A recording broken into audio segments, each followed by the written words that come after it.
Hello friends बरायबाय माय बड' tech चेनेलनि गेजेरजों नोंथांमोनखौ बयखौबो दायो बे समाव नोंथांमोननो बे भिडिअनि गेजेरजों शेयार खालामगोन जे pmay नोंथांमोनहा प्रधान मन्त्रिनि न' जाय नोंथांमोना मोनबाय एबा मोनाखै जों माबोरैहाय मिथिनो हायो एबा लिस्टआव दं एबा गैया जों बेफोरनि भिडिअखौ सिगाङाव बे चेनेलनि गेजेरजों नोंथांमोननो शेयार खालामबाय नाथाय दायो बेनि माखासे एमाउन्ट केसटि जों बेफोरखौ माबोरैहाय नायनो हायो बेसेबां खय तारिखआव हाबदोंमोन एबा बेसेबां हाबदोंमोन इनस्टलमेन्टआ बेसेबां फैखो आरो एबा मोनगोन ना मोनला जों माखासे प्रब्लेमफोर जुदि नोंथांमोना एकाउन्टआव प्रब्लेम जादोंबा नोंथांमोननि ट्रेन्जेक्सना क्लियार जायाखैब्ला अब्ला जों बेखौबो बेहाय मिथिनो हागोन आरो नोंथांमोना जुदि केवाइसि नांनानै दंब्ला नोंथांमोना आधार कार्ड लिंक खालामनानै नोंथांमोना गोदानै केवाइसि होनानै नोंथांमोना क्लियार खालामनानै लानो हागोन एकाउन्टखौ दायो जों बे भिडिअनि गेजेरजों क्लियार खालामनानै लानो हागोन जोङो बिनि माखासे इनस्टलमेन्ट सिस्टेम आरो नोंथांनि आइडि नाम्बारखौ जों बोरैहाय गैयामोनब्ला बोरैहाय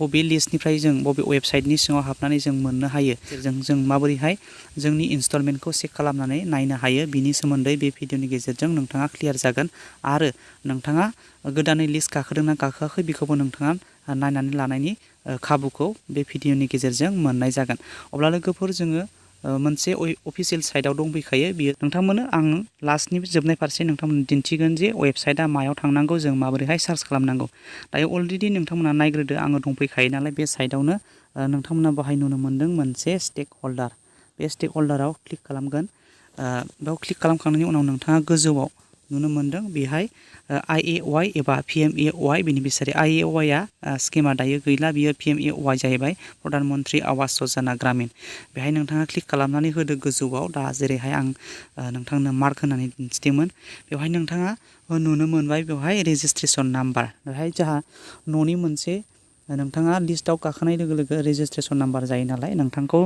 बै समाव जेब्ला 2019आवनो होन बा 20आवनो होन बा 21आवनो होन नोंथांखौ जिअ टेग खालामदों नालाय बा फट' खेबनानै लांदोंमोन बिनिफ्रायसो नोंथाङा लिस्ट जायो सर्ट लिस्ट जायो नोंथाङा pmay हाउसनि थाखाय दायो बेवहाय नोंथाङा मोनसे नाम्बार मोनो बेवहाय जायफोर अफिसियेलि खामानि मावग्रा बिथांमोनहा नोंथांनि रेजिस्ट्रेसन नाम्बारखौ मोननाय जायो आरो नोंथाङा जुदि मोनाखैब्ला जों बेखौ बोरैहाय मोननो हायो बेनि भिडिअखौबो बेनि स्टेपखौबो नोंथांमोना बे भिडिअनि गेजेरजोंनो मोनथिनानै मोनगोन आरो नोंथाङाबो नोंथांनि आइडि नाम्बारखौ मोननो हानाय जागोन आरो इनस्टलमेन्टखौ नोंथाङा गावनो मबाइलनि गेजेरजों नोंथाङा एबा न'खरावनो नायनो हानाय जागोन आरो दायो बेवहाय रेजिस्ट्रेसन नाम्बारखौ आं पेस्ट खालामगोन आङो नायखांखाबाय नोंथांमोननो स्टेपखौ दिन्थिफिनगोन जायखिजाया नोंथांमोना बेहाय नायग्रोदो नोंथांमोनहा दान्दिसे सम होनानै नायगोन अब्लानो नोंथांमोना बुजिनानै मोनगोन आरोना बेनि स्टेपखौ जों बोरै थांनो हायो बेवहाय माखासे गुबुननि मुं दं नालाय आं बेखौ नोंथांमोननो प्राइभेसियाव दोनगोन आं ब्लार खालामनानै होनाय जागोन आरोना बेहाय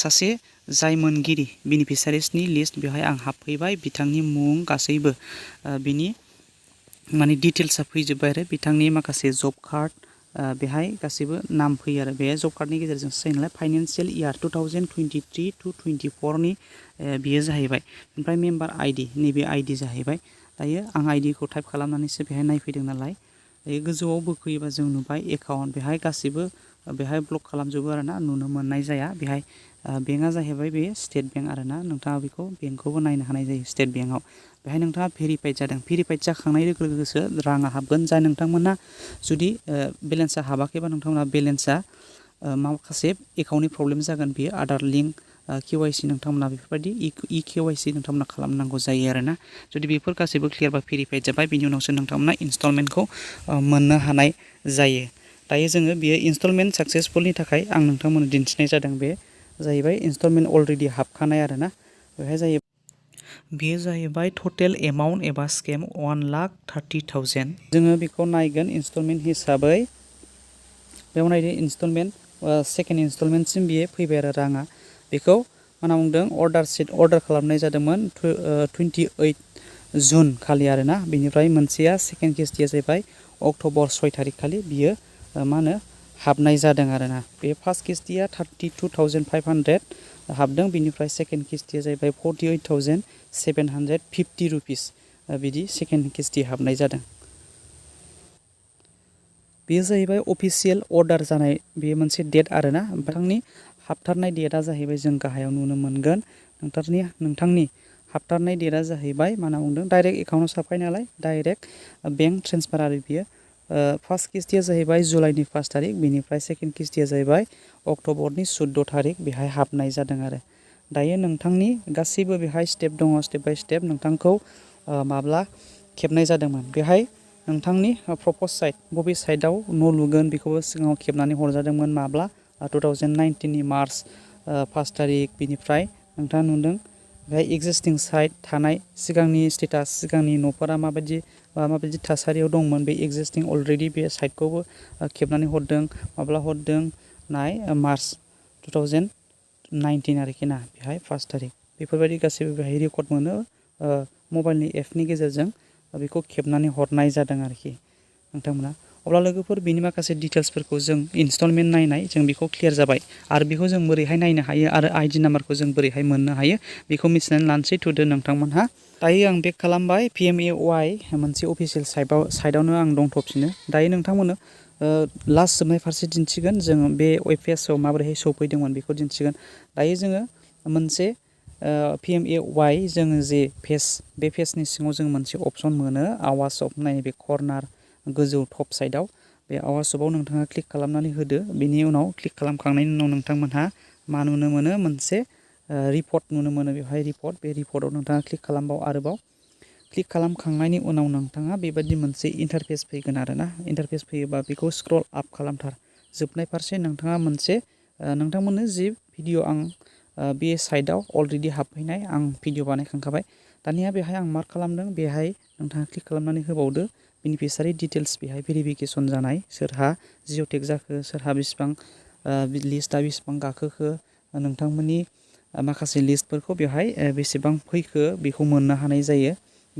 दायो जोङो बिनि गेजेरजोंनो बिनि आइडि नाम्बारखौ जों लाबोगोन आरोना। अब्ला जोङो बेवहाय नोंथाङा स्टेट सेलेक्ट खालामदो। स्टेटनि उनाव नोंथाङा डिस्ट्रिक्ट सेलेक्ट खालामगोन। डिस्ट्रिक्ट सेलेक्ट खालामखांनायनि उनाव नोंथाङा मा खालामगोन, ब्लक नोंथाङा सेलेक्ट खालामगोन। ब्लकनि सेलेक्ट खालाम, बेहाय डिस्ट्रिक्ट सेलेक्ट खालामखांबाय, बेनिफ्राय नोंथाङा ब्लक सेलेक्ट खालामगोन। ब्लक सेलेक्ट खालामखांनायनि उनाव नोंथाङा नोंथांनि भिजिडिसि, नोंथांनि भिजिडिसि जा पन्सायत बेखौ नोंथाङा सेलेक्ट खालामगोन आरोना।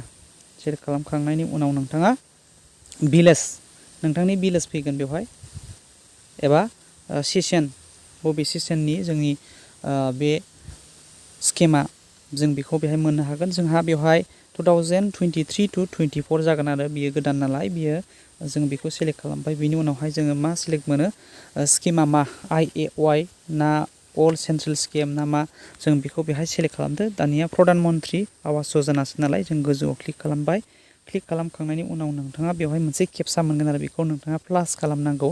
प्लास खालामोबा जोङो प्लास खालामनानै मा मोनो, नोंथाङा नैबेवहाय क्लिक खालामदो एबा इन्टार खालामदो। बेनिफ्राय साबमिटआव नोंथाङा खालामना होदो आरो। साबमिटआव खालामखांनायनि उनाव नोंथाङा बेवहाय गाहायाव नुजाफैगोन, बेवहाय मोनसे डाटा रिपर्ट बेहाय गाहायाव नुजागोन आरोना। नोंथाङा दायो केपसाखौ एन्ट्रि खालामखांनायनि उनाव नोंथाङा साबमिटआव थुनानै होदो। साबमिटआव थुनाय लोगो लोगो नोंथाङा बेबायदि मोनसे लिस्ट मोननो हाबाय आरोना। बेहाय लिस्ट मोननो हाबाय, बेवहाय नाम मोनगोन नोंथाङा, बेवहाय नोंथांनि जब कार्डनि नाम मोनगोन, बेहाय गासैबो बेखौ नोंथाङा मा खालामनो हायो, डाउनलड खालामनानै लानो हायो दे।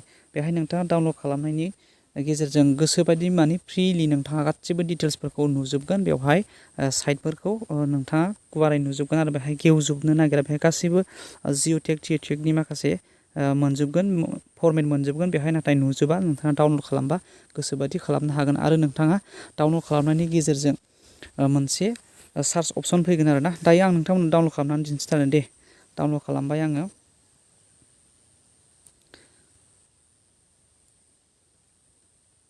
डाउनलड खालामनानै जोङो बेबायदि मोनसे PDF मोनबाय। PDF मोननानै जोङो गोसोबायदि बेवहाय नायनो हाबाय आरोना। नोंथांखौ माब्ला जिअ'टेक्स खालामदोंमोन मबाइलनि गेजेरजों बेहाय गासिबो श' जाजोबगोन आरोना। बेहाय माने इनसेप्सन डेट बेफोर गासिबो बेहाय नुजोबगोन।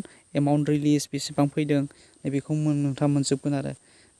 दायो नोंथाङा बेवहाय गासिबो नायनो हानाय जायो। सेंसना माब्ला जायामोन, सेंसन डेट, नैबेफोरखौबो नोंथाङा गासिखौबो नायजोबनो हानाय जायो। आरो नोंथांनि जब कार्डनि नाम्बार एबा आइडियानि बेहाय दङ। बिनिफ्राय नोंथाङा नोंथांनि मा होनो फाइनान्सियेल इयार आरो नोंथांनि बेनिफिसारिस मोनसे आइडि नाम्बार बेखौ नोंथाङा नैबाव नुनो मोनदों। बेनिफ्राय नोंथाङा कपि खालामनानै लानो हागोन आरो नङाबा नोंथाङा बाव कपि खालामनो उसुबिदा मोनदोंब्ला जोङो बेखौ बेक खालामनानै जों दहायनि जा डाटा एबा लिस्ट मोनदोंमोन नङा होमबा बेनि गेजेरजों नोंथाङा बेवहाय कपि खालामदो। कपि खालामखांनायनि उनाव बेखौ कपि खालामखांनायनि उनाव नोंथाङा सिगाङाव आं जा स्टेप दिन्थिदोंमोन जे नोंथाङा जे रिपर्ट स्टेक हल्डार नैबे स्टेक हल्डारनि सिङाव नोंथाङा जेरैहाय थांनानै नोंथांनि मा होनना बुंदों आइडि नाम्बारखौ बेवहाय नोंथाङा पेस्ट खालामदो।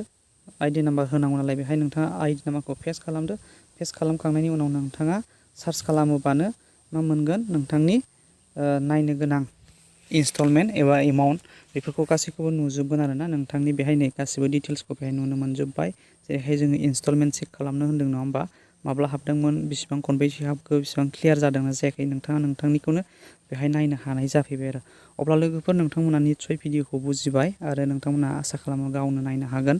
दायो जोङो बिनि फार्स्ट स्टेप बबे वेबसाइटनि सिङाव हाबोमोन बेखौ आं नोंथांमोननो दिन्थिफिननोसै दानिया जायखिजाया नोंथाङा मोनसे ब्राउजार लादो गुगोल बा क्रम जिखुनु जा लादो बिनिफ्राय नोंथाङा pmay बिनिफ्राय बिदि सार्च खालामबानो जागोन आरोना pmay नोंथाङा टाइप खालामदो। बिनि उनाव नोंथाङा गाहायाव मोनसे बेफोरबायदि अफिसियेल साइट मोनगोन एबा वेबसाइट मोनगोन बेहाय नोंथाङा फैदो। बेहाय नोंथाङा फैखांनायनि उनावनो बेहाय गाहायथाराव फैनो हायो आरोना गाहायथाराव फैनानै नोंथाङा बेखौ नायनो हायो आरो नङाबा जुदि नोंथाङा बेखौ आखफिसखौ मोनोब्ला जुदि आंनि मेन अफिसियेल साइटआव फैथारनोब्ला थोंजोङै खेबसेनो फैनो हायो pmay.g.in बा nic.in बिदि टाइप खालामदो। बिदि टाइप खालामोबा खेबसेनो नैबेहाय मोनसे गाहायाव नुनो मोनदों बेहाय क्लिक खालामदो। क्लिक खालामबाय आङो दायो नोंथाङा बाहाय बेबायदि साइट नुनो मोनबाय आरोना अब्ला नोंथाङा बेहाय स्टेक हल्डाराव थांनानै नोंथांनि आइडि नाम्बारखौ खेबसेनि पेस्ट खालामनानै एबा नायनो हागोन आरो नङाबा नोंथाङा आइडि नाम्बारखौ लायनो थाखाय गैयामोनब्ला वाट्सएप बेनि सिङाव थांनानै आं जेरैहाय स्टेप बाय स्टेप दिन्थिदों बेबायदि नोंथाङा लायनानै नायनो हागोन। अब्ला लोगोफोर नोंथांमोना जानो हागौ बुजिबाय निस्सय भिडिअखौ लोगोफोर नोंथांमोना भिडिअखौ मोजां मोनदोंबा लाइक खालाम हाजासे शेयार खालाम आरो आंनिफ्राय नोंथांनिसिम फिसा रिकुवेस्ट नोंथाङा जुदि चेनेलाव गोदानबा साबस्क्राइब खालाम हाजासे शेयार खालाम। थेंक इउ फर वाचिं लोगोफोर बाय बाय उननि भिडिअआव लोगो मोनफिन